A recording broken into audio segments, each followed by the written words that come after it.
8 clue ആണ് ഇതിൽ അടങ്ങിയിരിക്കുന്നത് കേട്ടോ. ഫസ്റ്റ് ക്ലൂ ഇതാണ്, ഞങ്ങളുടെ പേരിൽ പല സിനിമകളും വന്നിട്ടുണ്ട്. സെക്കൻഡ് ക്ലൂ ഇതാണ്, ഞങ്ങളിൽ സുന്ദരന്മാരും ബുദ്ധിമാന്മാരും ക്രൂരന്മാരും ഉണ്ട്. പ്രാർത്ഥിക്കുകയാണ്. മൂന്നാമത്തെ ക്ലൂ ഇതാണ്, ഞങ്ങൾ കരയുന്നത് ആരും കണ്ടിട്ടില്ല. നാലാമത്തെ ക്ലൂ ശ്രദ്ധിച്ചോളൂ, ഞങ്ങളിൽ ചിലർ മരം കയറാറുണ്ട്. ഇത് എന്റെ കാര്യമാണ് പറയണേ.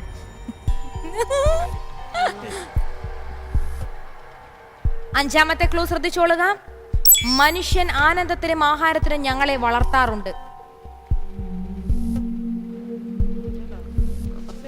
ഹോബിയായിട്ട് വളർത്തുന്നവരുണ്ട്, തിന്നാൻ വേണ്ടി വളർത്തുന്നവരുണ്ട്. അടുത്ത ക്ലൂ, ഞങ്ങളുടെ ശബ്ദം അധികം ആരും കേട്ടിട്ടില്ല, എങ്കിലും ഞങ്ങൾ വരുന്ന ശബ്ദം കുട്ടികൾക്ക് വരെ അറിയാം. മരം കയറും, ഹോബിയായിട്ട് വളർത്തും, ആഹാരത്തിനും ആനന്ദത്തിനും വേണ്ടി വളർത്തും, ഞങ്ങളുടെ പേരിൽ പല സിനിമകളുണ്ട്, ഞങ്ങൾ കരയുന്നത് ആരും കണ്ടിട്ടില്ല, പക്ഷെ ഞങ്ങൾ കരയും. ഞങ്ങൾ വരുന്ന ശബ്ദം കുട്ടികൾക്കറിയാം. ശരി, അടുത്ത ക്ലൂയിലോട്ട് പോവുകയാണ്. ഇതുവരെ ആരും ഉത്തരം പറയാത്ത സ്ഥിതിക്ക്, ഞാനൊരു അവതാരമാണ്. നമ്മൾ വിഷ്ണുവിന്റെ അവതാരം എന്നൊക്കെ പറയല്ലേ, അതിലൊന്നാണ്. ഇത്രയും വന്ന് ഇനി 8ാമത്തെ ക്ലൂ, എന്തും സംഭവിക്കാം. ഇംഗ്ലീഷിൽ അർത്ഥം എന്നാണ് എന്റെ അർത്ഥം. അയ്യോ, ഇത് എളുപ്പമാണ്. ഇംഗ്ലീഷിന്റെ അർത്ഥം ഇംഗ്ലീഷിന്റെ അർത്ഥം ബസ്സമർത്തിയിരിക്കുകയാണ്. ഓക്കെ, ഇത് നമ്മൾ ആഹാരത്തിനും വിനോദത്തിനും വേണ്ടി വളർത്തുന്നു. ഓ, പറ. മീൻ കറക്റ്റ് ആൻസർ ആണ്. മത്സ്യാവതാരം എന്നൊക്കെ നമ്മൾ കേട്ടിട്ടില്ലേ? പിന്നെന്താ പറയാ, ഇതിന്റെ പേരുള്ള സിനിമ എന്ന് പറയുന്നത് മീൻ എന്ന് പറഞ്ഞ തന്നെ ഒരു മലയാള സിനിമയുണ്ട്. നെത്തോലി, ചെറിയ ഒരുപാട് മീനിന്റെ പേരിൽ ഒരുപാട് കാര്യങ്ങളുണ്ട്. ചെമ്മീന്.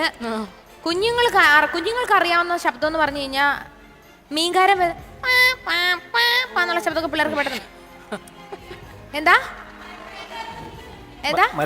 മീൻ.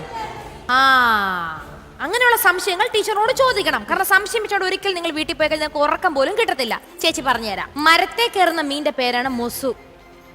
നമ്മൾ കേട്ടിട്ടില്ല. തെങ്ങിൽ വരെ, വെള്ളത്തിൽ നിന്ന് തെങ്ങിൽ വരെ ഈ മൊസു എന്ന് പറഞ്ഞ മീൻ, വെള്ളം ഒലിച്ചിറങ്ങുന്നതിൽ ഈ മീന്, തെങ്ങിന്ന് വരെ ഈ മീനെ നമുക്ക് കിട്ടാൻ. പക്ഷെ നിങ്ങൾ വിലയ്ക്ക് വാങ്ങി അതിനെ തിന്നാൻ നോക്കണ്ട. അങ്ങനെ വളരെ വിരളമായിട്ട് തെങ്ങിൽ കയറി ഇരിക്കാറുള്ളൂ. ഇനി മൊസു മാത്രമേ തിന്നുള്ളൂ എന്ന് വെച്ച് കഴിഞ്ഞാൽ തപ്പി നടക്കാം. ഏതെങ്കിലും തെങ്ങിന്റെ മുകളിൽ കാണും. ഓക്കെ, ശരി. അപ്പൊ ആരും പറഞ്ഞില്ലേ ഉത്തരം? പറഞ്ഞു. ഓക്കെ, 40 പോയിന്റ് നിൽക്കുകയാണ് നമ്മുടെ ഫിനു ഒക്കെ.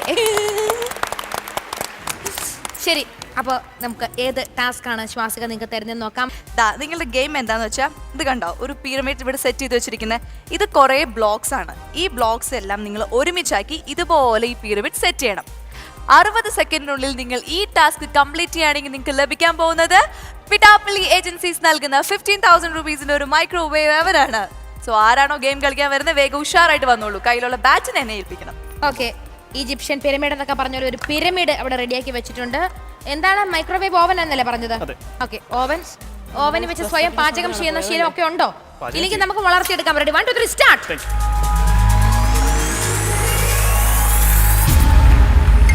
ഇവിടെ ഒരു ട്രയാങ്കിൾ ഷേപ്പ്, ഒരു പിരമിഡിന്റെ ഷേപ്പാണ്. അതാണ് മനസ്സിൽ കാണേണ്ടത്. അതാണ് നമ്മൾ ഇവിടെ അറേഞ്ച് ചെയ്യേണ്ടത്.